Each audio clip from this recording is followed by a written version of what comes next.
Hidupku berubah secepat petir di langit malam yang tenang. Halo, nama saya Rina. Saya berusia 53 tahun. Selama bertahun-tahun aku menjalani rutinitas yang hampir sama setiap hari di rumah tua kami di kota kecil Malang, Jawa Timur. Bangun pagi menyeduh kopi hitam, merawat tanaman di teras, menunggu suamiku, Budi, pulang dari jalan-jalan pagi di sekitar Sungai Brantas. Hidupku terasa damai dan bisa ditebak, seperti lonceng masjid di kampung yang berdentang rutin setiap waktu salat. Namun, minggu itu segalanya berubah. Budi pergi ke sebuah pemandian air panas di Batu, katanya butuh udara segar dan pijatan untuk punggungnya yang pegal. Aku tersenyum, memeluknya, lalu tinggal sendirian di rumah berlantai keramik tua yang mengeluarkan aroma kayu lapuk. Kupikir minggu itu akan berjalan tenang, membaca buku, membuat kue bolu, atau mungkin mengunjungi tetangga sambil minum teh hangat. Aku memakai gaun linen biru muda yang ringan, sandal kulit berikat yang selalu kusuka karena menonjolkan kaki meski aku sudah berumur. Rambutku kukuncir rapi dan aku duduk di kursi tua favoritku, berencana menikmati istirahat yang sudah lama kutunggu. Tapi ketenangan itu tidak bertahan lama. Tiba-tiba telepon berdering. Suaranya pecah dan penuh kecemasan. Itu anak perempuanku, Sari. "Mama, aku benar-benar kewalahan," katanya sambil menangis. "Kami pindah ke rumah di pinggir kebun jati di luar kota Malang dan semuanya berantakan. Pak Andi sedang di bengkel, aku nggak kuat sendirian. Tolong Mama datang ya." Hatiku serasa tercekat. Seorang ibu memang tidak pernah berhenti menjadi ibu, pikirku. Aku segera mematikan oven, mengganti gaun dengan celana jeans ketat dan blus putih yang selalu membuatku merasa anggun, meskipun sederhana. Aku mengenakan wedges coklat favoritku, sentuhan kecil yang membuatku percaya diri, dan berangkat menuju rumah baru mereka di perbukitan yang dipenuhi pohon jati dan melati. Udara pagi itu harum dengan aroma rempah dan tanah basah. Saat tiba, kulihat Pak Andi, menantu laki-lakiku, berdiri di halaman. Tinggi, berotot, dengan lengan kuat yang terbiasa bekerja di bengkel motor. Ia memakai kaos tanpa lengan yang menempel di tubuhnya, lehernya mengilap oleh keringat. Bau sabun dan oli menguar di sekitarnya, membuatku sedikit bingung dan jantungku berdetak lebih cepat. "Terima kasih sudah datang, Rina," sapanya dengan senyum hangat. Aku tahu ini akan jadi minggu yang penuh kekacauan. Aku mengikutinya menuju gudang kecil di belakang rumah, tempat alat-alat dan kotak-kotak tua disimpan. Saat aku menaiki tangga kayu untuk mengambil kotak di atas, papan itu berderit dan angin sepoi-sepoi mengangkat bajuku, memperlihatkan pinggangku yang terbuka. Aku merasakan tatapannya, tatapan yang lebih dari sekadar melihat, seperti sentuhan yang lembut dan penuh kenangan. "Hati-hati," katanya berdiri di belakangku dan menopang tubuhku. Sentuhan tangannya di punggungku seperti rahasia yang tak terucapkan. Kulanjutkan turun, tapi ia tetap berdiri sangat dekat, nafasnya hangat di leherku. "Kamu terlihat cantik hari ini," bisiknya. Aku malu sekaligus penasaran. Aku, Rina, istri, ibu, nenek, yang selama ini tak terlihat oleh dunia, tiba-tiba menjadi pusat perhatian. "Pak Andi," aku tergagap, tak tahu harus berkata apa. Ia tidak melangkah melewati batas, tapi juga tak mundur. Dekatnya dia menjadi tantangan yang bisu, membangkitkan sesuatu yang selama ini kupikir sudah mati dalam diriku. Kami pindah ke dapur untuk minum teh. Aku mengelap tangan dengan serbet, sementara dia mengambil 2 cangkir dari rak. Bajunya terangkat sedikit memperlihatkan kulit coklatnya yang halus. Aku tak bisa berhenti memandang. Lucu, tapi aku menikmatinya. "Sari selalu memuji kamu," katanya. "Dia bilang kamu wanita terkuat yang dia kenal." "Aku cuman ibu biasa," jawabku, walau suaraku terdengar lembut seperti sutra yang jarang kupakai. Dia memandangku seperti tak percaya. Kembali ke gudang, suasana hening tapi penuh beban. Sentuhan-sentuhan kecil, sebuah kotak yang kami angkat bersama, jarinya yang menyentuh pergelangan tanganku. Getaran menyusup ke tubuhku.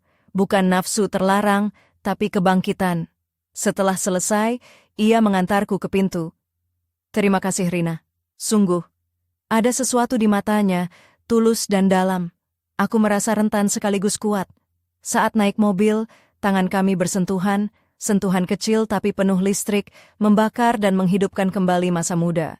Sesampainya di rumah, aku melepas wedges, meletakkan tas, dan di cermin kulihat sesuatu yang baru dalam diriku.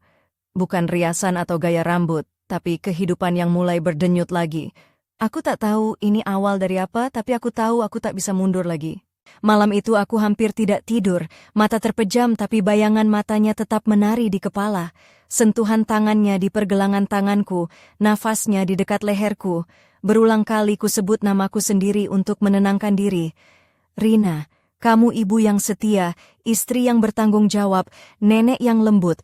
Ini hanya sekadar percikan yang tak berarti. Tapi saat fajar menyingsing, percikan itu tetap menyala di dalam dadaku seperti bara yang tersembunyi di bawah abu. Aku mengenakan celana kain linen, blus sutra warna krem, anting mutiara yang kusimpan untuk acara istimewa, dan sepatu hak rendah warna marun, jenis sepatu yang dipakai wanita untuk tampil anggun tanpa terlihat berlebihan. Sedikit semprotan parfum melati, bukan untuknya tapi untuk mengingatkan diriku bahwa aku masih hidup. Aku berjalan ke pasar tradisional Malang, pura-pura membeli roti, tapi langkahku membawaku ke pasar kerajinan tangan, di mana para wisatawan lalu lalang di antara batik dan lukisan wayang. Di sebuah kios kecil, aku melihat gelang perak tua dengan ukiran bunga-bunga halus. Terasa dingin dan lembut, penuh cerita. Penjualnya seorang wanita Jawa dengan mata tajam, tersenyum. Untuk wanita yang ingin mengingat siapa dia dulu dan siapa yang bisa dia jadi lagi, katanya. Napasku tercekat. Maaf. Aku bertanya tak percaya. Ia tertawa pelan. Ada api dalam matamu, Bu. Api yang bukan datang dari usia tapi dari jiwa. Aku membeli gelang itu tanpa pikir panjang seolah kulitku memintanya. Saat mengikatnya di pergelangan tangan, tubuhku merinding. Aku tahu aku telah tersesat. Sore itu aku kembali ke rumah kebun jati dengan alasan membawa makanan untuk Sari. Walau ia sudah bilang akan sibuk di kantor Malang seharian, aku tahu apa yang kulakukan. Aku tahu aku bisa menghindar, tapi aku tidak. Langit cerah, aroma thyme melayang di udara, dan di halaman, di bawah pohon jati, kulihat Pak Andi sedang memperbaiki alat, dikelilingi bau logam panas dan oli. Kaos abu-abu basah, kain lap di kantong, ketenangan seorang pria pekerja yang tak perlu membuktikan apa-apa. Rina, katanya terkejut, mengelap tangan ke celana yang penuh bekas oli. Tak kusangka kau datang hari ini. Aku berbohong dengan buruk. Aku kebetulan lewat dan membawa omelet yang kubuat. Ia tersenyum lambat dan berbahaya, seperti tak mengucapkan terima kasih, tapi mengatakan, aku sudah menunggumu meski tak tahu bagaimana mengakuinya. Ia mengajakku duduk di teras. 2 kursi rotan dan meja besi tempa, angin menggerakkan dedaunan jati dengan suara lembut, hampir intim. Aku menyilangkan kaki, merasakan tatapannya dari sepatu sampai leherku. Bukan pandangan kotor, tapi nyata, sangat nyata. Parfum ini, takdir? Tanyanya. Aku mengangguk. Ia menutup mata sejenak. Seperti menghirupnya dengan penuh pengabdian. Aku main-main dengan gelang itu. Ia memperhatikan. Baru. Tanya. Cook beli pagi ini. Suaraku bergetar, mengingatkan aku pada sesuatu. Pada diriku sendiri mungkin. Perlahan ia mengulurkan tangan mendekati gelang itu tanpa menyentuh, seolah takut merusak sesuatu yang tak terlihat. Bersinar di dirimu, bisiknya. Jantungku berdegup keras. Kami diam menunggu matahari turun, langit berubah jingga, burung-burung berkicau, udara harum ladang saat senja, bercampur aroma pria yang lelah dan jujur. Campuran yang berbahaya. Kemudian ia bicara pelan, seperti mengaku dosa. Aku nggak tahu apa yang terjadi, Rina. Sejak kemarin, kamu terus ada di pikiranku, dan aku seharusnya nggak bilang ini, tapi aku merasakannya di tubuh, kulit, nafas. Kamu seperti kebangkitan.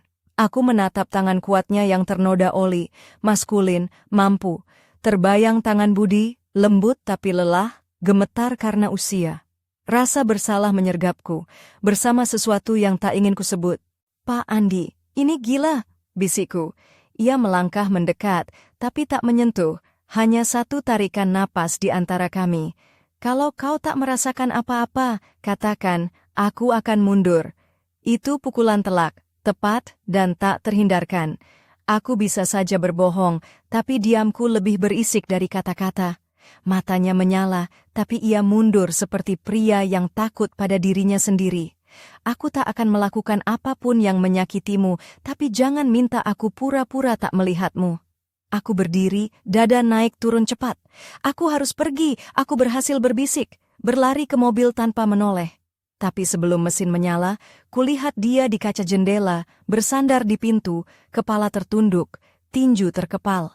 Seorang pria bergulat dengan sesuatu sebesar dirinya. Aku juga bergulat, tapi ini bukan pertarungan adil.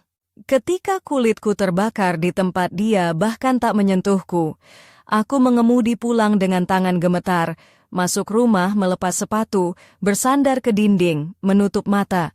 Rumah yang selalu jadi tempat berlindung, tiba-tiba terasa seperti sangkar emas. Malam itu, aku tidur dengan gelang di pergelangan, seolah itu pengingat siapa yang mulai kucurangi dan siapa yang mulai kutemukan. 3 hari aku berusaha kembali ke rutinitas, seperti aktris yang memainkan peran lama yang sudah usang, memanggang roti, menyiram geranium di teras, membersihkan bingkai jendela dengan kesabaran berlebihan. Tapi pikiranku terus melayang ke satu tempat, rumah kebun jati, teras di mana dia menatapku seperti aku lebih dari sekadar kumpulan tahun, kenangan dan kerutan halus di sekitar mata. Budi pulang dari Batu dengan bau krim tabir surya dan laut, serta kelelahan lembut pria yang percaya hidup sudah tuntas. Ia memelukku, bilang rindu. Aku menjawab seperti mestinya, tapi jantungku berdetak dengan irama lain, berbahaya dan asing di rumah kami. "Rina," katanya suatu sore, "besok ulang tahun Sari, kita pergi bersama ya." Jantungku berdebar, pesta keluarga, aku, dia dan Pak Andi di bawah satu atap. Aku memaksakan senyum. Tentu, bagaimana tidak. Hari pesta, aku berdandan perlahan seperti mempersiapkan perisai. Gaun burgundi setengah panjang yang membelai lekuk tubuh dengan anggun, tidak terlalu longgar atau berani. Lengan pendek, kain lembut seperti tumpahan anggur, dan sandal hak tipis yang membuat langkahku berirama. Rambutku kuncir rendah, 2 helai bebas menyentuh leher, parfum melati yang lebih malam, dan tanpa sengaja aku sesuaikan gelang perak di pergelangan. Bukan hiasan, tapi ingatan, bahaya. "Kamu cantik sekali," kata Budi dengan kagum tulus. Aku tersenyum, mataku berbohong, bukan kata-kata. "Terima kasih, sayang." Kami tiba di rumah kebun jati, musik lembut, cahaya hangat, tawa, aroma omelet, daging asap, dan buah zaitun bumbu. Pesta keluarga yang biasa, tapi bagiku ladang ranjau. Lalu kulihat dia, Pak Andi. Kemeja putih lengan digulung, celana bis warna gelap, rambutnya agak berantakan seperti sering mengusap kepala sendiri. Matanya menatapku dan ada pengakuan diam, ketegangan yang menggigit. Ia tak tersenyum, justru menatap serius, seolah langkahku membakar sesuatu. "Mama," teriak Sari gembira memelukku. "Kamu cantik banget." "Terima kasih, Nak," jawabku sambil memeluknya erat. Pak Andi mendekat, menawarkan tangan seolah kami 2 orang asing di ruang elegan. "Selamat sore, Rina." Suaranya sopan, sempurna, tapi matanya tidak. Matanya menelanjangi aku dengan hati-hati seperti membuka surat kuno mahal, takut tapi ingin tahu apa isinya. Aku menggenggam tangannya dan di situ kami merasakan arus listrik. Sentuhan singkat, tak berlebihan, tapi cukup untuk membuat kulitku mengingat semua yang tak boleh kurasakan. "Pak Andi," bisikku. Budi lewat di belakang kami, bertepuk gelas dengan tangan Pak Andi. "Mari kita rayakan," katanya tanpa tahu badai yang mengamuk di bawah permukaan. Aku berusaha tegar, bersembunyi di antara obrolan, tawa anak-anak, suara gelas beradu. Tapi setiap bergerak aku merasakan matanya mengikuti. Setiap tatap adalah bahaya. Suatu saat aku ke dapur mengembalikan nampan kosong dan dia masuk. Menutup pintu pelan, pesta masih berlangsung di luar. Di sini sunyi tebal. "Seharusnya aku tak bicara," katanya pelan. "Tapi melihatmu seperti ini tidak adil, Rina." "Kita dikelilingi keluarga," bisikku. "Jangan buat ini makin sulit." Ia melangkah mendekat. "Kamu yang membuatnya sulit setiap kali bernapas begini saat aku dekat." Nafasku tercekat. "Kamu menantuku," kataku tegas, seperti menyebut kenyataan bisa menyelamatkanku. Ia menggeleng pelan. "Aku pria yang tak bisa berhenti melihatmu." "Diam, bahaya." Jariku main-main dengan gelang itu, seolah bisa melindungi atau memanggil sesuatu yang kutakuti. Saat itu, momen itu pecah. Tawa di balik pintu, suara, langkah kaki. Aku mundur, ia juga, tapi saat pintu terbuka, hanya 2 senyum biasa yang terlihat di dunia. Malamnya, aku keluar ke taman untuk menghirup udara. Di bawah pohon, jati besar, angin menggerakkan dedaunan, membisikkan rahasia kuno. Aku memandang bulan, mencoba mencari jalan. Aku merasa jadi wanita lagi, ya, tapi juga tersesat. Langkah datang. Rina, suara itu, tapi bukan dia. Tetangga, wanita tua dengan mata tajam tersembunyi dalam kelembutan. Aku lihat kau dekat pasar kemarin. Kau tidak sendiri, kan? Jantungku berdegup kencang. Itu pesan. Aku menjawab cepat. Dia tersenyum. Bukan senyum baik, tapi yang tahu dan menunggu. Tentu pesan. Ia pergi perlahan meninggalkan awan kecurigaan. Saat aku berbalik ke rumah, kulihat Pak Andi di balik kaca, menatap dengan dahi berkerut, memberi pesan tanpa kata. Kita tidak sendiri, dan cepat atau lambat sesuatu akan meledak. Malam itu, di rumah, tanganku gemetar. Budi tertidur di kursi dengan tenang seperti anak kecil. Saat aku masuk dan melihatnya duduk di kursi, aku mengerti, ini bukan dunia amanku lagi. Ini hanya fasad dari hidup yang mulai retak, sementara yang lain, berbahaya, membara, terlarang oleh logika, tapi tidak oleh hati, lahir di antara pohon jati. Hari-hari berikutnya adalah parade keheningan yang lambat. Budi bicara tentang tagihan, berita, kebun tetangga, dan aku mengangguk tanpa mendengar. Pikiran melayang ke tempat lain, atau lebih tepatnya, pada pria lain. Aku berusaha menghindari Pak Andi, menghindari melewati rumah kebun jati, tak membalas pesan singkatnya yang hanya berbunyi, "Aku perlu bicara." Tapi takdir tak kenal kata hati-hati. Suatu sore, langit malang berubah kelabu dan berat, seperti udara hendak mengancam badai. Aku berjalan tanpa tujuan, mencoba menenangkan kepala, sampai langkahku membawaku, mengkhianati keinginanku, ke kebun jati. Angin berbau tanah basah dan di sana dia berdiri, bersandar pada mobilnya, menunggu. "Aku tahu kau akan datang," katanya santai, seperti sudah tahu kebenaran sebelum terjadi. Aku ingin menjawab dengan tegas, menjauh, tapi kata-kataku hancur. Aku tak boleh. Ia melangkah mendekat, tak menyentuh tapi aku merasakannya. "Rina, aku tak bisa terus berpura-pura, kau juga." Hujan mulai turun, rintik-rintik kecil lalu makin deras, membasahi rambut dan blus katunku yang menempel di tubuh, menandai nafas cepatku. Aku menyilangkan tangan. Bukan karena dingin, tapi untuk menahan gemetar. "Ini akan menghancurkan kita," aku berbisik. "Atau menyelamatkan," jawabnya dengan ketenangan berbahaya pria yang sudah memilih. Mata kami bertemu di bawah hujan seperti 2 lilin yang berjuang melawan angin. Dan di sana, dalam momen yang tertunda itu, aku mengerti sesuatu yang mengerikan. Berhenti melihatnya akan lebih sulit daripada jatuh ke dalam dosa. Ia mengangkat tangan perlahan, menyentuh pipiku yang basah, bukan isyarat posesif, tapi yang menyakitkan karena lembut. Aku merasakan dunia pecah dalam diam, lalu suara, ranting bergerak, desahan tertahan.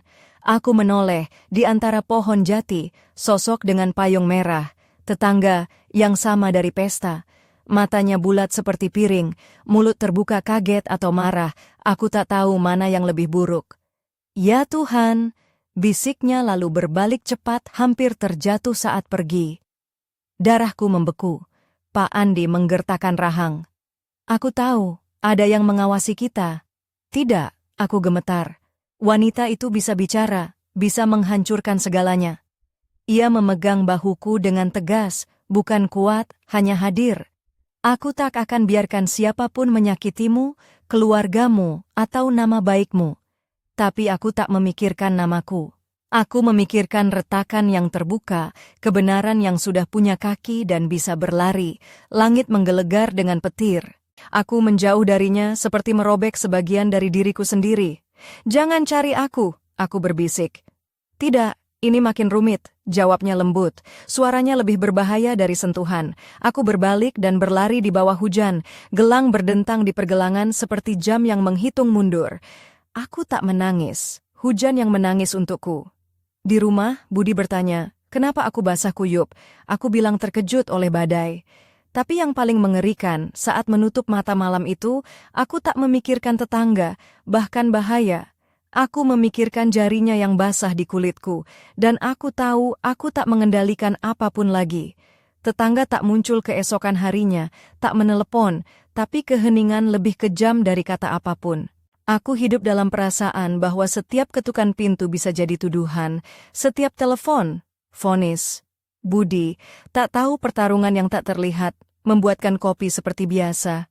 Kau kelihatan buruk, Rin, katanya tersenyum. Tidurmu kurang. Aku balas dengan usapan tangan. Bohong lagi. Berbohong sudah seperti bernapas otomatis dan perlu. Aku keluar membeli sayur di pasar desa. Udara berbau roti hangat, zaitun dan hujan baru saja reda. Kupakai selendang sutra di leher, kacamata hitam. Ilusi bodoh akan tak terlihat. Aku berjalan cepat tanpa melihat siapapun, sampai ku dengar namaku. Rina. Suara itu menusuk kulitku. Tetangga berdiri dekat kios bunga dengan buket melati. Payung merahnya tergeletak di samping seperti saksi bisu. Ia tersenyum dengan kelembutan palsu yang menusuk. Kebetulan sekali bertemu. Aku hanya bisa berkata pelan, berusaha menjaga detak jantung. Ia menunduk, suara rendah, hampir ramah. Di desa kecil, kau tahu, semua terlihat, semua dibicarakan. Sayang sekali kalau ada yang salah paham. Ancaman berbalut gula. Aku merasa tanah runtuh di bawah kakiku. Tidak ada apa-apa, aku berbisik, masih percaya bisa mengendalikan. Matanya berkilat. Kadang sayang, apa yang dianggap terjadi lebih buruk dari yang sebenarnya terjadi. Ia pergi meninggalkanku gemetar. Gelang di pergelangan terasa berat seperti besi. Dunia bisa runtuh oleh satu lidah yang lepas. Aku tak kembali ke rumah. Kakiku membawaku lagi ke kebun jati, di mana angin menggerakkan ranting-ranting seperti bisikan kuno. Aku tak ingin bertemu dia, tapi aku tahu kalau aku panggil, dia akan datang. Dan dia datang. Kau pucat, katanya mendekat. Apa yang terjadi? Aku ceritakan semuanya. Tanpa hiasan, tanpa keberanian, tapi dengan kejujuran. Wajahnya berubah, kasih sayang berubah menjadi baja. Kalau wanita itu bicara, dia tak hanya menyakitimu, katanya lirih, tapi juga sari. Pikiran itu menusuk seperti pisau. Anakku, hidupnya, pernikahannya, kedamaiannya. Ini bukan lagi soal nafsu, tapi soal konsekuensi. Pak Andi, kita harus berhenti, aku berkata dengan suara patah. Demi dia, demi semua. Ia menutup mata sejenak penuh kesakitan seperti kehilangan sesuatu yang tak tergantikan. Aku tahu keputusan sudah dibuat di hati kami berdua, tapi saat dibuka, ada bayangan yang tak kukenal. Tapi aku tak akan biarkan siapapun menghancurkanmu, tambahnya, bahkan namamu. Ada sesuatu yang baru, lebih gelap, lebih tegas dalam suaranya. Pak Andi, janjikan aku tak akan bertindak gegabah. Aku bukan anak kecil, jawabnya, tapi aku bukan pria yang diam saja saat seseorang mengancam yang kucintai. Nafasku tersengal, siapa yang kau cintai? Ia tak bilang ingin, tapi cinta. Itu lebih berbahaya dari ciuman manapun, daun kering berguguran, angin bertiup. Seperti kebun jati yang bernafas dengan ketegangan. Aku ingin menyentuh tangannya, tapi tak kuasa. Aku ingin menangis, tapi juga tidak. Selamat tinggal, untuk sekarang, aku berbisik. Ia mengangguk, tapi ada sesuatu berbeda di matanya. Bukan menyerah, bukan pasrah, tapi tekad. Aku pergi tanpa menoleh, walau jiwaku tetap tergantung di matanya. Malam itu duduk di tempat tidur, rumah sunyi, Budi tidur, aku mendengar suara pesan masuk di ponsel. Gemetar, aku buka. Sebuah foto diambil dari jauh, di antara pohon jati. Aku dan Pak Andi di bawah hujan. Tangannya menyentuh pipiku, tetangga atau yang lebih buruk. Di bawahnya pesan, tak semua terkubur di bawah pohon jati, semua akan terungkap cepat atau lambat. Jantungku jatuh ke jurang. Ini bukan lagi kisah cinta, tapi jebakan, ancaman, permulaan. Gelang berkilau di pergelangan seperti belenggu atau senjata. Aku tak tahu mana, dan dalam gelap, tanpa sadar, aku berbisik namanya. Pak Andi tak membalas malam itu, tapi aku tahu dimanapun dia berada dia sudah tahu sesuatu atau seseorang sudah mulai bergerak. Tak ada yang berakhir, baru mulai. Hari-hari setelah itu terasa seperti berjalan di atas kaca pecah, setiap langkah membawa rasa sakit yang tak terlihat, tapi membekas dalam-dalam. Aku, Rina, yang selama ini merasa kehidupanku sudah stabil dan terkendali, kini terjebak dalam pusaran yang semakin sulit kutinggalkan. Gelang perak yang kupakai di pergelangan tangan menjadi saksi bisu dari pergolakan batin yang terus membara, sebuah tanda yang tak bisa kuhapus dari kulit dan pikiranku. Pagi itu, aku bangun dengan rasa gelisah yang tak biasa. Matahari sudah menembus tirai tipis di kamar, tapi hatiku terasa berat. Aku tahu, hari ini aku harus menghadapi kenyataan yang selama ini kupendam. Kubuka jendela, menghirup udara pagi yang segar, mencoba menenangkan diri. Namun bayangan Pak Andi terus menghantui pikiranku, dengan tatapan hangat yang kini terasa seperti bara menyala di dadaku. Aku memutuskan untuk mengunjungi pasar tradisional di pusat kota Malang, berharap suasana ramai dan hiruk-pikuk pedagang bisa mengalihkan pikiranku sejenak. Kususuri lorong-lorong pasar, bau rempah dan sayur segar menyambutku, sementara suara pedagang dan pembeli bercampur menjadi simfoni kehidupan sehari-hari yang biasa. Namun, di balik keramaian itu, aku merasa mataku terus mencari bayangan yang tak kuinginkan. Seolah-olah setiap orang yang kulihat bisa saja menjadi penguntit rahasia yang mengawasi gerak-gerikku. Di sebuah kios kecil yang menjual perhiasan tradisional, aku berhenti. Gelang perak yang kupakai terasa semakin berat, seperti beban yang tak bisa kuhilangkan. Penjualnya, seorang wanita paruh baya dengan senyum ramah dan mata yang penuh pengertian, memperhatikanku dengan seksama. "Ibu kelihatan sedang memikirkan sesuatu yang dalam," katanya pelan. Aku hanya tersenyum tipis, mencoba menyembunyikan kegelisahan yang menggerogoti. Saat aku hendak melangkah pergi, suara lembut memanggil namaku. "Rina." Aku menoleh, dan di sana berdiri Pak Andi, dengan kaos lengan panjang yang digulung rapi, wajahnya serius tapi ada kerinduan yang jelas terlihat. Jantungku berdegup kencang. Aku tak tahu harus merasa apa, marah, takut, atau justru lega melihatnya di hadapanku. "Kau tidak menjawab pesan-pesanku," katanya dengan suara rendah. "Aku khawatir." Seaku menunduk, tak mampu menatap matanya langsung. Aku takut, Pak Andi. Semua ini terlalu rumit." Ia melangkah mendekat, tapi tidak terlalu dekat, memberi ruang bagiku untuk bernapas. "Aku juga takut, Rina, tapi aku tak bisa berpura-pura bahwa perasaan ini tak ada. Aku tak ingin melukai siapapun, terutama keluargamu." Aku menatapnya, melihat kejujuran dan keraguan berperang di wajahnya. Kami berdiri di sana, di tengah pasar yang sibuk, seolah dunia di sekitar kami tiba-tiba berhenti. Semua suara menjadi bisikan, semua gerakan melambat. Aku ingin lari, tapi kaki terasa berat. Aku ingin berbicara, tapi kata-kata tersangkut di tenggorokan. Pak Andi akhirnya memecah keheningan. "Aku tahu ini salah, tapi aku tak bisa mengabaikan apa yang kurasakan. Kau bukan hanya menantuku, Rina. Kau adalah sesuatu yang lebih dari itu bagiku." Hatiku berdebar lebih kencang, panas menyebar dari dada hingga ke ujung jari. Aku merasa seperti sedang berdiri di tepi jurang, antara keinginan dan tanggung jawab. "Pak Andi," aku berbisik, "kita harus berhati-hati. Bukan hanya untuk kita, tapi untuk keluarga, untuk Sari." Ia mengangguk pelan, lalu menggenggam tanganku dengan lembut. Sentuhan itu membuatku terdiam, merasakan campuran hangat dan dingin yang membingungkan. "Aku janji, Rina," katanya, "aku akan melakukan yang terbaik untuk melindungi kita semua. Tapi aku juga tak bisa terus bersembunyi dari perasaanku." Aku menghela napas panjang, mencoba menata kembali hatiku yang kacau. Saat itu, tiba-tiba sebuah suara keras memecah suasana. Seorang anak kecil terjatuh di dekat kami, menangis keras. Aku tersentak, dan seketika realita kembali menyergap. Aku melepaskan tangan Pak Andi, menatapnya sekali lagi sebelum berbalik dan berjalan pergi, meninggalkan pasar dan segala kekacauan yang menyelimuti hatiku.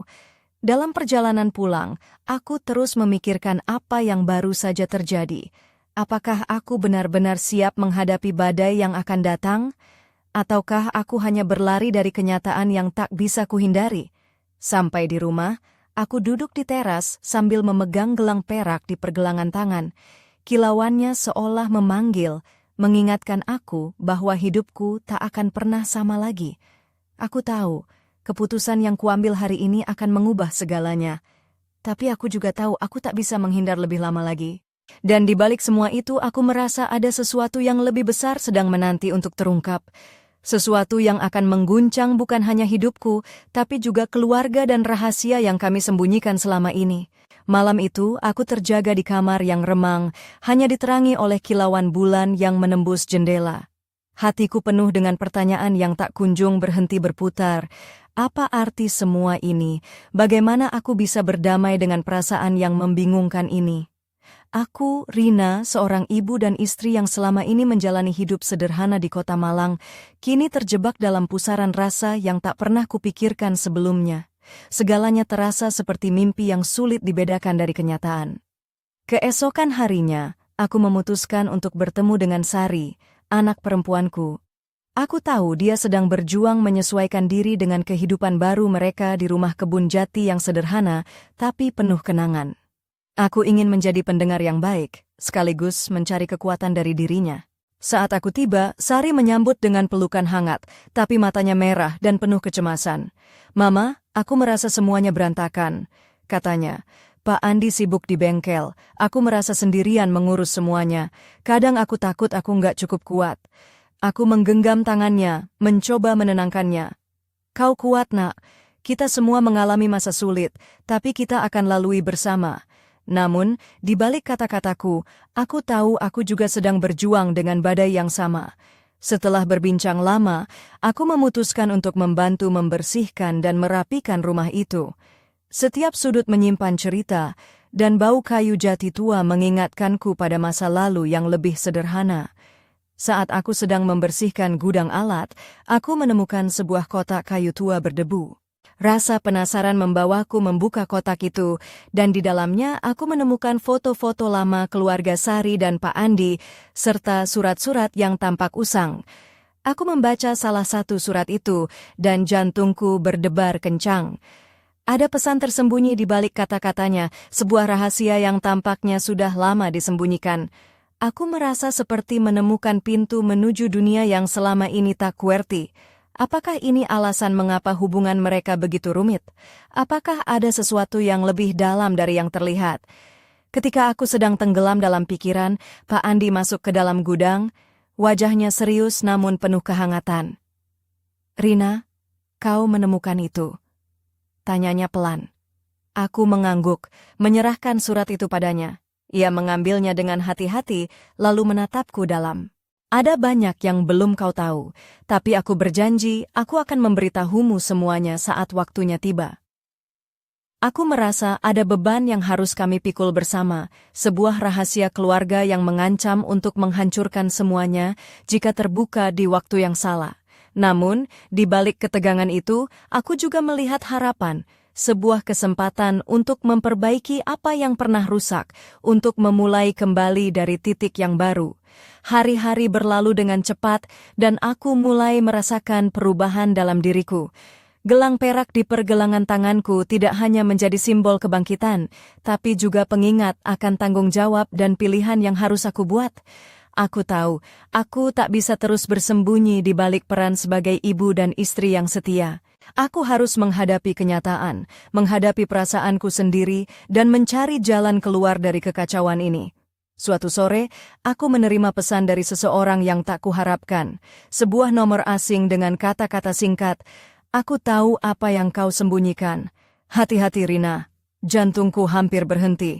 Siapa yang mengirim pesan itu? Apakah ini peringatan atau ancaman? Aku merasa dunia semakin sempit dan bayangan gelap mulai mengelilingiku. Aku tahu aku tak bisa mengandalkan Budi atau bahkan Sari dalam hal ini. Rahasia ini terlalu besar, dan aku harus menemukan jawabannya sendiri. Dengan tekad yang mulai tumbuh, aku memutuskan untuk mencari tahu lebih jauh, menyelidiki masa lalu yang tersembunyi di balik kata-kata dan foto-foto tua itu. Malam itu, aku duduk di ruang tamu, memandangi gelang perak yang berkilauan di bawah cahaya lampu. Hatiku penuh dengan ketakutan dan keberanian sekaligus. Aku tahu, perjalanan ini akan membawa aku ke tempat-tempat yang tak pernah kubayangkan, ke dalam rahasia yang mungkin lebih gelap dari yang bisa kutanggung. Namun, aku juga tahu satu hal pasti. Aku tak akan mundur lagi. Aku harus tahu kebenaran, apapun risikonya. Dan ketika aku menatap jendela yang menghadap ke langit malam, aku merasa seolah ada mata yang mengawasi, menunggu saat yang tepat untuk membuka tabir misteri ini. Apa yang akan terjadi selanjutnya? Apakah aku siap menghadapi kebenaran yang tersembunyi di balik bayang-bayang masa lalu? Aku hanya bisa menunggu dan bersiap untuk apapun yang akan datang. Matahari pagi menyelinap lewat celah tirai, menyinari ruang tamu yang masih dipenuhi aroma kopi dingin dan sisa-sisa malam yang tak bisa tertutup rapat. Aku, Rina, duduk terpaku di sofa tua, memegang erat gelang perak yang kini terasa seperti rantai tak terlihat yang mengikatku pada kisah rumit ini. Suara dering ponsel memecah keheningan, tapi hatiku sudah tegang, takut mengetahui siapa yang mengirim pesan misterius itu. Layar ponsel menampilkan pesan baru, berasal dari nomor tak dikenal. Jangan percaya pada siapapun, terutama yang paling dekat denganmu, begitu bunyinya. Aku menelan ludah, seolah pesan itu membekap leherku dengan tangan dingin. Siapa yang ingin mengacaukan hidupku, dan mengapa aku harus merasa terancam di rumah sendiri? Tanpa sadar, aku mengulang kembali semua pertemuan dan percakapan dengan Pak Andi, Sari, bahkan Budi. Ada sesuatu yang hilang, sesuatu yang belum aku tangkap. Memang, perasaan yang tumbuh antara aku dan Pak Andi membuat segalanya jadi rumit, tapi siapa yang akan dirugikan jika kebenaran terungkap? Aku berusaha meyakinkan diri bahwa aku harus berhati-hati, tapi sejujurnya, ketakutan dan rasa bersalah mulai bergumul di dalam dada. Aku memutuskan untuk keluar sebentar, berjalan ke taman kecil di dekat rumah. Udara segar dan suara burung di pepohonan biasanya bisa menenangkan pikiranku, tapi hari ini hanya menambah kekacauan di kepala. Di bangku taman, aku duduk, menatap langit biru yang bersih, mencoba mencari jawaban yang tak kunjung datang. Tiba-tiba, ponselku bergetar lagi. Kali ini sebuah gambar foto rumah kebun jati kami diambil dari kejauhan dengan sosok samar berdiri di depan pintu. Hatiku terperangah. Siapa yang mengawasi kami? Aku menggigil meski matahari bersinar cerah. Pesan itu tak hanya pengingat, tapi juga ancaman. Aku tahu aku harus berbicara dengan seseorang yang bisa dipercaya, seseorang yang bisa membantu menjaga keamanan keluarga. Tapi siapa? Budi, suamiku, yang selama ini menjadi sandaran, mungkin akan marah atau sedih jika tahu tentang semua ini. Sari. Dia sudah cukup stres menghadapi kehidupan barunya. Pak Andi, aku takut perasaannya yang rumit akan membuat segalanya makin berbahaya. Dalam kebingungan itu, aku teringat pada Ibu Sari, ibu mertuaku yang sudah lama tinggal di Surabaya. Wanita bijaksana yang selalu memberikan nasihat tanpa menghakimi. Aku menghubunginya, berharap bisa mendapatkan kekuatan dan pandangan dari luar pusaran ini. Rina nak, suara Ibu Sari hangat di telepon. Jangan biarkan ketakutan menguasaimu. Kadang, kebenaran memang berat, tapi menghadapi dengan kepala dingin adalah jalan terbaik. Aku mengangguk, meski dia tak melihat. Aku akan datang ke Malang minggu depan. Kita bicarakan semuanya dengan tenang, ya? Percakapan itu membuatku sedikit lega, tapi bayangan sosok yang mengawasi rumah kami tetap menghantui. Aku tahu, waktu kami tidak banyak. Ada sesuatu yang akan segera terungkap, dan aku harus siap menghadapinya. Malamnya, aku duduk di depan cermin, memandangi wajah yang mulai menunjukkan garis-garis kelelahan. Gaun linen biru yang kupakai tadi sore tampak kusut, rambut yang kukuncir rapi mulai lepas, tapi mataku bersinar dengan tekad yang baru. Aku tidak bisa membiarkan hidupku hancur oleh ketakutan dan rahasia yang mengancam. Saat aku menatap gelang perak di pergelangan tangan, aku merasa ada kekuatan tersembunyi di dalamnya, sebuah simbol kebangkitan yang lebih dari sekadar kenangan. Apapun yang terjadi, aku tahu aku harus melawan, bukan hanya untuk diriku, tapi untuk keluarga yang kucintai. Langit Malang malam itu cerah, bintang-bintang berkelip seperti saksi bisu dari perjuangan yang baru saja dimulai. Aku menarik napas dalam-dalam, menyiapkan diri untuk menghadapi badai yang akan datang. Dan di balik jendela, aku tahu ada mata yang terus mengawasi, menunggu saat yang tepat untuk mengungkap rahasia yang selama ini tersembunyi di balik bayang-bayang. Apakah aku siap untuk membuka pintu ke masa lalu yang penuh misteri? Atau akankah aku terperangkap selamanya dalam jaringan rahasia yang membelit hidupku? Jawabannya belum kutahu, tapi aku tahu satu hal pasti. Perjalanan ini baru saja dimulai, dan tak ada jalan kembali. Pagi itu, aku bangun dengan perasaan yang campur aduk. Rasa lelah yang menumpuk selama beberapa hari terakhir mulai terasa lebih berat, tapi di baliknya ada nyala semangat yang tak bisa kuhentikan. Aku, Rina, tahu bahwa hidupku sedang memasuki babak baru yang penuh tantangan dan misteri. Gelang perak yang terikat erat di pergelangan tanganku seolah menjadi pengingat bahwa aku tak lagi bisa bersembunyi di balik peran-peran lama. Setelah sarapan sederhana, aku memutuskan untuk pergi ke rumah kebun jati, tempat di mana segalanya bermula. Aku ingin menghadapi kenyataan, berusaha memahami apa yang sebenarnya terjadi di balik senyum dan tatapan Pak Andi. Pikiran tentang pesan ancaman yang kuterima membuat langkahku lebih berat, tapi aku tahu aku harus berani. Sesampainya di sana, suasana pagi terasa tenang dengan sinar matahari yang hangat menyentuh dedaunan jati di halaman. Aku melihat Pak Andi sedang sibuk memperbaiki sebuah mesin tua di teras, wajahnya serius tapi ada kelembutan yang tersembunyi di sana. Ketika dia melihatku, senyumnya muncul, tapi ada sesuatu di matanya yang membuatku tahu bahwa dia juga membawa beban. "Kau datang lebih pagi dari biasanya," katanya sambil mengelap tangannya yang berminyak. Aku mengangguk, mencoba tersenyum. "Aku perlu bicara, Pak Andi, tentang semuanya." Dia mengangguk, mengajak aku duduk di bangku kayu yang terletak di bawah pohon jati besar. Aku mulai bercerita tentang pesan-pesan yang kuterima, tentang ketakutan dan kebingungan yang menghantuiku. Pak Andi mendengarkan dengan seksama, sesekali mengangguk. "Aku juga merasakan ada yang mengawasi kita," katanya lirih. "Aku sudah mencoba mencari tahu, tapi belum menemukan siapa atau apa yang sebenarnya." Kami berbicara panjang lebar, membahas kemungkinan siapa yang bisa menjadi ancaman. Apakah itu orang dari masa lalu Pak Andi, ataukah ada hubungan rahasia dalam keluargaku yang belum terungkap? Semua pertanyaan itu menggantung tanpa jawaban pasti. Tiba-tiba, suara ketukan pintu terdengar. Aku dan Pak Andi menoleh ke arah pintu utama. Sari, anak perempuanku, berdiri di sana dengan wajah lelah tapi penuh tekad. "Mama, aku datang untuk membantu," katanya tegas. Aku tersenyum, merasa lega. Ternyata aku tidak sendirian dalam menghadapi badai ini. Seiring hari berganti, kami bertiga berusaha mencari petunjuk tentang siapa yang mengirim pesan ancaman dan mengawasi rumah kami. Kami menelusuri surat-surat lama, foto-foto, dan cerita-cerita yang mungkin tersembunyi di balik masa lalu keluarga. Setiap temuan membawa lebih banyak tanda tanya, tapi juga mempererat ikatan kami. Di tengah pencarian itu, aku merasakan kedekatan yang tumbuh antara aku dan Pak Andi semakin sulit diabaikan. Namun, aku juga tahu bahwa perasaan itu harus dijaga dengan hati-hati, terutama karena Budi, suamiku, masih menjadi bagian penting dari hidupku. Malam tiba dengan cepat, dan aku kembali ke rumah dengan pikiran yang penuh. Aku duduk di ruang tamu, memandangi gelang perak yang berkilauan di bawah cahaya lampu. Rasanya seperti ada kekuatan yang mengalir dari dalamnya, menguatkan aku untuk terus melangkah. Namun di balik semua itu, ada suara-suara kecil yang berbisik di telingaku, peringatan bahwa bahaya masih mengintai, dan tidak semua rahasia harus diungkapkan. Aku tahu, perjalanan ini belum berakhir, dan setiap langkah membawa risiko yang harus aku hadapi.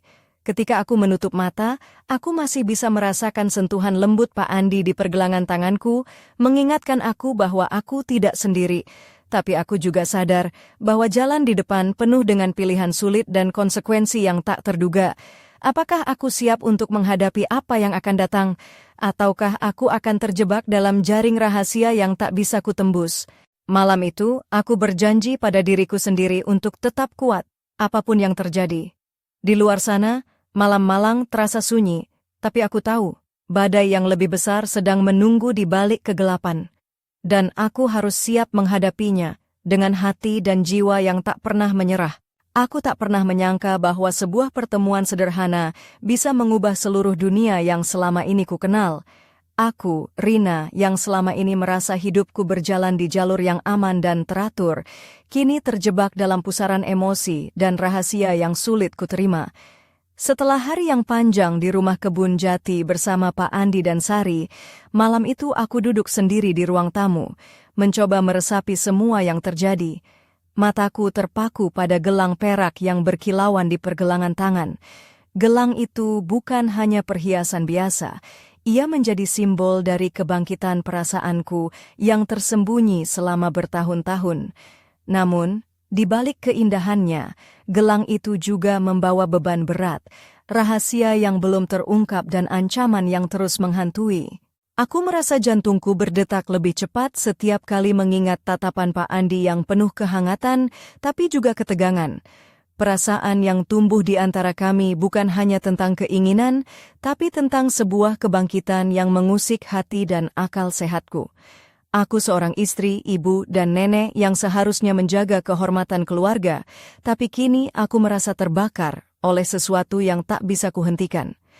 Aku mencoba mengingat kembali setiap momen bersama Pak Andi, dari sentuhan tangannya yang lembut di pergelangan hingga bisikan kata-kata yang membuatku merasa hidup kembali. Tapi aku juga sadar bahwa semua ini adalah risiko besar yang bisa menghancurkan segalanya, hubunganku dengan Budi, keharmonisan keluarga, dan masa depan Sari. Dalam keheningan malam, aku bertanya pada diriku sendiri, apa yang harus kulakukan?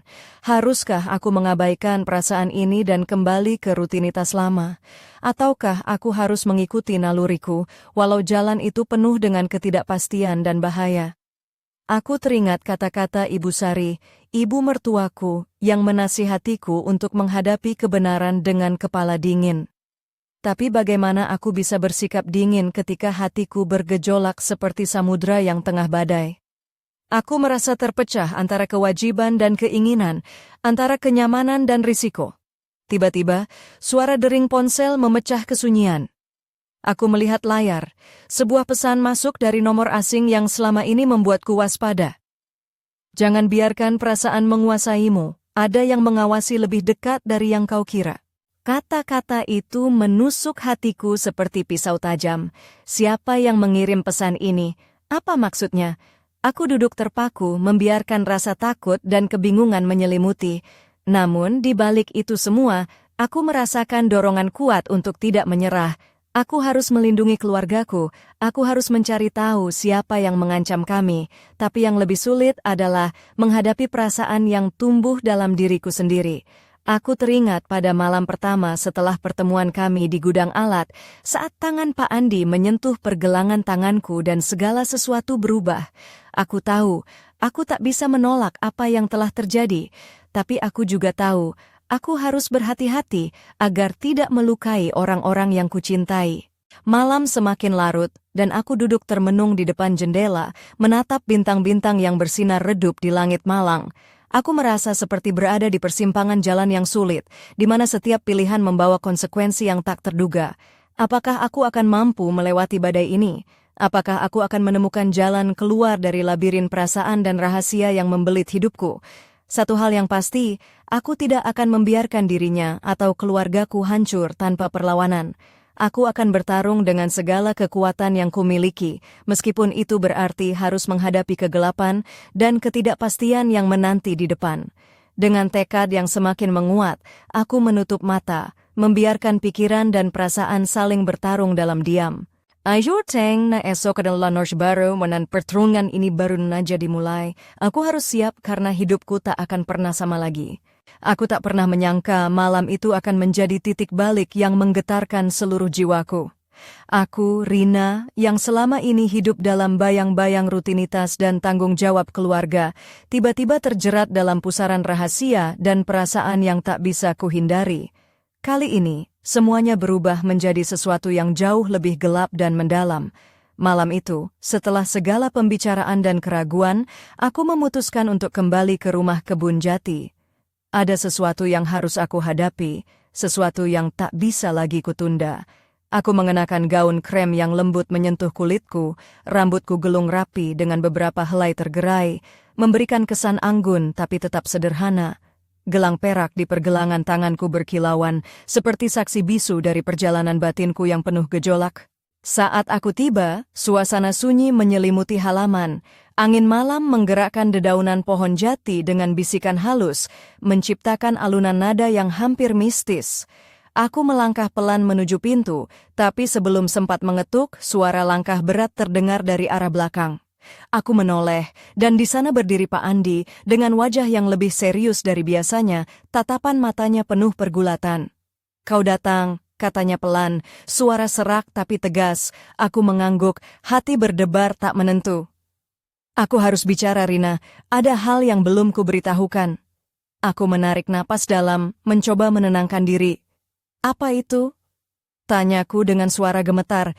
Dia menghela napas panjang, lalu mulai bercerita tentang masa lalunya yang gelap, rahasia keluarga yang selama ini tersembunyi, konflik yang tak pernah dia ungkapkan bahkan kepada Sari. Ternyata ada urusan lama dengan seseorang yang kini menjadi ancaman bagi kami semua. Sebuah masa lalu yang berulang kembali dalam bentuk bayang-bayang yang mengintai. "Kau harus tahu, Rina," katanya sambil menatap mataku. "Aku bukan hanya pria yang kau kenal sekarang. Ada sisi lain yang selama ini kusembunyikan, sisi yang bisa membahayakan kita semua." Aku terdiam, merasakan ketegangan yang menusuk tulang. Semua yang selama ini kupikirkan tentangnya berubah dalam sekejap. Tiba-tiba suara pintu terbuka pelan, dan bayangan sosok perempuan muncul di ambang. Dia mengenakan kebaya tradisional berwarna merah tua, rambut hitam panjang terikat rapi, dengan mata yang tajam dan penuh rahasia. Aku terkejut, mengenali wajah itu sebagai tetangga lama yang sering muncul di sekitar rumah kebun jati Burini, wanita yang selalu diam dan misterius. "Aku tahu kalian berdua sedang membicarakan hal yang tak ingin aku dengar." Suaranya dingin, tapi ada nada getir yang terselip. "Tapi kau harus tahu, Rina, aku juga punya rahasia yang tak kalah gelap." Suasana berubah menjadi tegang, seolah ruang itu dipenuhi oleh ketidakpastian dan bahaya yang mengintai.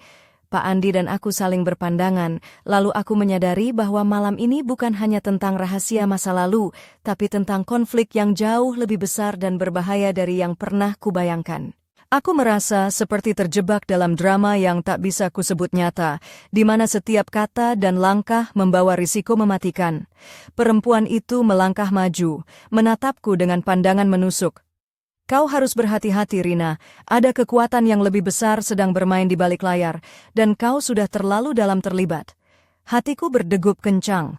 Aku merasa seperti jatuh ke dalam jurang tanpa dasar, di mana segala sesuatu yang kukenal mulai runtuh dan berubah menjadi kabut pekat. Aku ingin lari, tapi kaki terasa terpaku. Aku ingin bertanya, tapi suara keluh. Malam itu, aku menyadari bahwa aku bukan hanya berhadapan dengan perasaan yang rumit, tapi juga dengan misteri yang bisa menghancurkan hidupku dan keluargaku. Aku harus memilih, terus bertahan dalam kebohongan yang nyaman, atau menghadapi kebenaran yang berbahaya. Namun sebelum aku bisa mengambil keputusan, suara langkah cepat terdengar dari luar rumah. Semua mata beralih ke jendela yang terbuka, dan bayangan gelap melintas dengan cepat. Aku tahu, malam ini bukan hanya tentang rahasia dan pengakuan, tapi tentang bahaya yang sudah terlalu dekat. Aku menahan napas, merasakan detak jantung yang hampir pecah. Apa yang akan terjadi selanjutnya? Siapa yang datang dalam gelap itu? Dan apakah aku akan mampu bertahan menghadapi badai yang semakin mendekat? Satu hal yang pasti, aku tak bisa mundur lagi. Rahasia dan bahaya telah memasuki kehidupanku, dan aku harus siap menghadapi segala konsekuensinya, apapun yang terjadi. Suara langkah cepat itu menggema di halaman rumah kebun jati, memecah keheningan malam yang sebelumnya dipenuhi ketegangan dan rahasia. Aku, Rina, berdiri terpaku di tengah ruangan, napasku memburu, tubuhku seakan membeku oleh kehadiran sosok yang baru saja melintas di luar jendela. Mataku menatap gelap malam, mencoba menangkap bayangan siapa yang datang tanpa diundang itu. Pak Andi segera melangkah ke jendela, menatap tajam ke arah kegelapan. "Siapa itu?" tanyaku dengan suara bergetar. Dia menggeleng pelan, wajahnya berubah serius. "Aku tidak tahu, tapi aku merasa ini bukan kebetulan. Ancaman ini semakin nyata, Rina." Suaranya penuh kekhawatiran yang selama ini ia coba sembunyikan. Saat itu pintu depan tiba-tiba terbuka dengan suara keras, dan seorang pria tinggi dengan jaket hitam masuk tergesa-gesa. Wajahnya tertutup bayangan, tapi aura bahaya yang mengelilinginya membuat darahku berdesir kencang. "Pak Andi, kita harus segera pergi," katanya dengan nada terburu-buru. "Mereka sudah tahu kita di sini." Pak Andi menatapku sejenak lalu menggenggam tanganku. Sentuhan itu membawa campuran ketenangan dan kecemasan yang sulit kujelaskan. "Rina, kau harus ikut aku. Ini sudah terlalu berbahaya untuk kita berdua." Hatiku berdebar. Aku tahu ini bukan ajakan biasa, tapi panggilan untuk melarikan diri dari ancaman yang semakin dekat. Kami bergegas keluar rumah, melangkah cepat ke mobil yang terparkir di pinggir jalan.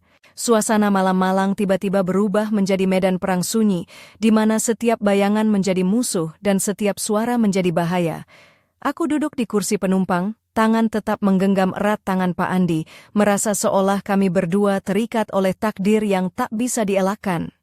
Dalam perjalanan, Pak Andi mulai bercerita tentang masa lalunya yang kelam, tentang kelompok rahasia yang selama ini mengawasinya dan kini mengancam keselamatan kami. Aku mendengarkan dengan seksama, merasa dunia yang kukenal runtuh perlahan. Ternyata, semua yang terjadi bukan hanya soal perasaan dan keluarga, tapi juga tentang peperangan yang jauh lebih besar dan berbahaya. "Kami harus berhati-hati," katanya. "Setiap langkah kami bisa diawasi, dan setiap keputusan bisa menjadi jebakan." Aku mengangguk, mencoba menyembunyikan rasa takut yang menggerogoti. Namun, di balik rasa takut itu, aku juga merasakan dorongan kuat untuk bertahan dan melindungi apa yang kumiliki. Ketika mobil melaju meninggalkan rumah kebun jati, aku menatap keluar jendela, melihat bayangan pohon dan lampu jalan yang berkelebat cepat. Pikiran dan perasaanku campur aduk antara ketakutan, harapan, dan keinginan untuk melangkah maju meski jalan di depan penuh ketidakpastian. Kami berhenti di sebuah villa kecil yang tersembunyi di lereng Gunung Bromo, tempat yang sudah disiapkan Pak Andi sebagai tempat aman sementara. Di sana aku merasakan ketenangan yang kontras dengan ketegangan yang kami tinggalkan. Namun, aku tahu kedamaian ini hanya sementara. Malam itu, sambil duduk di teras villa, aku menatap gelang perak di pergelangan tanganku. Kilauannya seolah memancarkan kekuatan dan rahasia yang tak terucapkan. Pak Andi duduk di sampingku, tangannya menggenggam erat tanganku, memberikan rasa aman yang aku butuhkan. "Tapi Rina," katanya pelan, "aku harus jujur, bahaya ini bukan hanya mengancam kita, ada sesuatu yang lebih besar, sesuatu yang aku tak tahu bagaimana menghadapinya." Aku menatap matanya, mencari jawaban yang belum dia ungkapkan. "Apa maksudmu?" tanyaku lembut. Dia terdiam sejenak, kemudian berkata, "Ada kekuatan di balik ancaman ini yang jauh melampaui kita. Dan aku takut, Rina, bahwa kita sudah terjebak dalam permainan yang lebih besar dari yang kita bayangkan." Aku merasakan hawa dingin menyusup ke tulang, tapi juga tekad yang menguatkan. Aku tahu, perjalanan ini belum selesai. Malam itu, di lereng gunung yang sunyi, aku berjanji pada diriku sendiri untuk menghadapi apapun yang akan datang, bersama Pak Andi, bersama keluarga yang kucintai. Namun, di balik ketenangan sementara itu, bayangan gelap terus mengintai, menunggu saat yang tepat untuk menyerang kembali. Dan aku tahu, badai yang sebenarnya baru saja dimulai. Malam di lereng Gunung Bromo itu terasa seperti tirai tipis yang membungkus rahasia dan ketegangan yang tak berujung. Aku, Rina, duduk di teras villa kecil bersama Pak Andi, memandangi langit yang dipenuhi bintang gemerlap. Namun di balik keindahan itu, hatiku berdebar tak karuan, dikepung oleh kekhawatiran dan rasa penasaran yang membuncah. Gelang perak di pergelangan tanganku berkilauan dalam cahaya remang, seolah menyimpan energi yang tak terlihat, menguatkan sekaligus membebani. Pak Andi duduk di sampingku, wajahnya serius namun ada kelembutan yang menenangkan. "Rina, aku tak pernah membayangkan hidupku akan berujung seperti ini," ucapnya pelan. "Terjebak dalam permainan yang jauh lebih besar dari yang pernah kukenal." Aku menoleh menatap matanya yang memancarkan kelelahan dan ketegangan. "Kita sudah masuk ke dalam pusaran yang tak bisa kita kendalikan," tambahnya. "Kami berbicara tentang ancaman yang mengintai, tentang kekuatan misterius yang seolah mengatur langkah kami dari balik bayang-bayang. Tapi bukan hanya itu. Ada rahasia dalam keluargaku sendiri yang mulai terkuak, menyiratkan adanya pengkhianatan dan rahasia yang disembunyikan selama bertahun-tahun. Aku merasa seolah hidupku menjadi panggung drama yang penuh dengan intrik dan bahaya yang tak terduga. Di tengah obrolan itu, tiba-tiba suara dering ponselku memecah keheningan. Pesan masuk muncul di layar. "Kami tahu di mana kau dan dia. Waspadalah." Jantungku seakan berhenti berdetak sejenak. Pesan itu bukan hanya ancaman, tapi peringatan yang jelas dan mengerikan. Aku merasakan dingin menyusup ke tulang, tapi aku tahu aku tak bisa mundur. Pak Andi menggenggam tanganku erat, memberikan kekuatan yang kuterima dengan penuh rasa syukur. "Kita harus bersiap," katanya. "Ini bukan hanya soal kita berdua, tapi tentang keluarga, tentang masa depan kita yang harus kita lindungi dengan segala cara." Aku mengangguk, meskipun hatiku penuh dengan ketakutan dan pertanyaan. Malam itu, kami merencanakan langkah selanjutnya dengan hati-hati. Setiap keputusan diambil dengan penuh pertimbangan, menyadari bahwa satu kesalahan bisa berakibat fatal. Aku merasakan tekanan yang luar biasa, seolah beban dunia ada di pundakku. Namun, di balik semua itu, ada tekad yang membara untuk bertahan dan melawan. Saat aku menatap langit malam, aku merasa seperti dua dunia bertabrakan dalam diriku. Dunia lama yang penuh dengan kenyamanan dan kepastian, dan dunia baru yang gelap, penuh misteri dan bahaya. Aku tahu aku harus memilih jalan, tapi pilihan itu tak pernah mudah. Tiba-tiba, angin malam berhembus kencang, menggerakkan dedaunan pohon jati yang jauh di bawah sana. Suara bisikan angin seolah membawa pesan rahasia yang hanya bisa didengar oleh hati yang siap mendengar. Aku merasakan detak jantung yang semakin cepat, seolah waktu dan ruang menyatu dalam ketegangan yang memuncak. Aku tahu, badai yang kami hadapi bukan hanya tentang rahasia dan ancaman yang terlihat, tapi juga tentang pertarungan batin yang harus aku menangkan.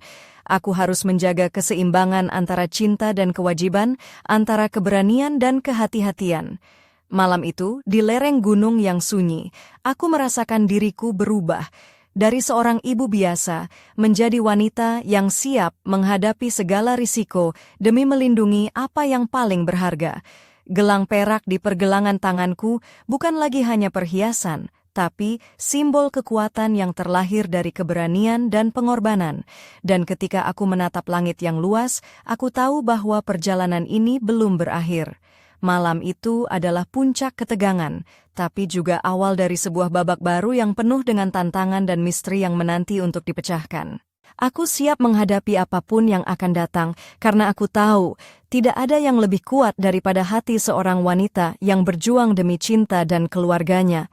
Malam itu, saat angin dingin menghembus lembut di lereng Gunung Bromo, aku duduk termenung di teras villa kecil yang menjadi tempat persembunyian sementara kami.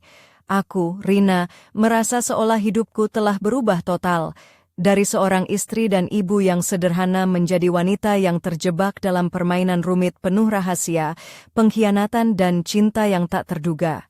Gelang perak di pergelangan tanganku terasa berat, bukan karena logamnya, tapi karena beban kisah yang menyelimutinya. Pak Andi duduk di sampingku, wajahnya yang lelah menatap jauh ke kejauhan. "Rina," suaranya lirih. "Aku tahu ini berat, tapi kita tak bisa lagi bersembunyi. Kita harus menghadapi semuanya, rahasia, ancaman, dan bahkan perasaan yang selama ini kita coba tekan." Aku menatapnya, merasakan getaran di dadaku yang sulit dijelaskan. Perasaanku padanya bukan hanya sekadar kehangatan, tapi api yang terus menyala dan mengancam untuk membakar batas-batas yang selama ini kukira aman. Tiba-tiba, ponselku bergetar. Sebuah pesan muncul di layar, sebuah foto yang diambil dari kejauhan. Aku dan Pak Andi berdiri di bawah hujan, tangan kami hampir bersentuhan. Di belakang kami, bayangan samar seorang wanita berdiri dengan payung merah. Pesan itu berbunyi singkat, tapi mengerikan. Tidak semua rahasia terkubur di bawah pohon jati. Kebenaran akan terungkap, cepat atau lambat. Jantungku seakan berhenti berdetak. Aku tahu pesan itu bukan hanya ancaman, itu adalah peringatan bahwa permainan ini sudah mencapai puncak dan tak ada jalan kembali. Aku menatap Pak Andi, dan di matanya aku melihat ketegangan yang sama, ketakutan yang coba disembunyikan, tapi juga tekad yang membara. "Kita harus bersiap," ucapnya pelan. Ini bukan hanya tentang kita, tapi tentang keluarga, tentang masa depan yang harus kita lindungi. Aku mengangguk, meski rasa takut menggigit dalam-dalam. Namun, di balik ketakutan itu, aku merasakan kekuatan baru tumbuh dalam diriku, sebuah keberanian yang lahir dari cinta dan pengorbanan. Malam itu, di bawah langit yang penuh bintang, aku menyadari bahwa kisah ini bukan hanya tentang rahasia dan bahaya, tapi tentang pilihan yang harus aku buat. Aku harus memilih antara tetap berada dalam kenyamanan yang palsu atau melangkah ke dalam kegelapan yang penuh risiko demi cinta dan keluarga yang kucintai. Dan meskipun badai yang kami hadapi terasa tak terkendali, aku tahu satu hal pasti, aku tak akan menyerah. Aku akan melawan sampai napas terakhir, menjaga apa yang berharga, dan menghadapi kebenaran, apapun konsekuensinya. Ketika aku memandang gelang perak di pergelangan tangan, aku tahu itu bukan hanya perhiasan biasa. Itu adalah simbol dari kebangkitan, kekuatan, dan janji yang aku buat pada diri sendiri untuk terus berjuang. Dan di balik bayang-bayang malam yang pekat, aku berbisik dalam hati, aku siap menghadapi apapun yang akan datang. Namun, di balik semua itu, ada satu pertanyaan yang terus menghantui. Siapa sebenarnya wanita dengan payung merah itu? Dan rahasia apa yang masih tersembunyi di balik pohon jati tua yang menjadi saksi bisu dari semua ini? Jauh daripada cobaan itu masih tersembunyi dalam kegelapan, menunggu saat yang tepat untuk terungkap. Dan aku tahu perjalanan ini baru saja dimulai.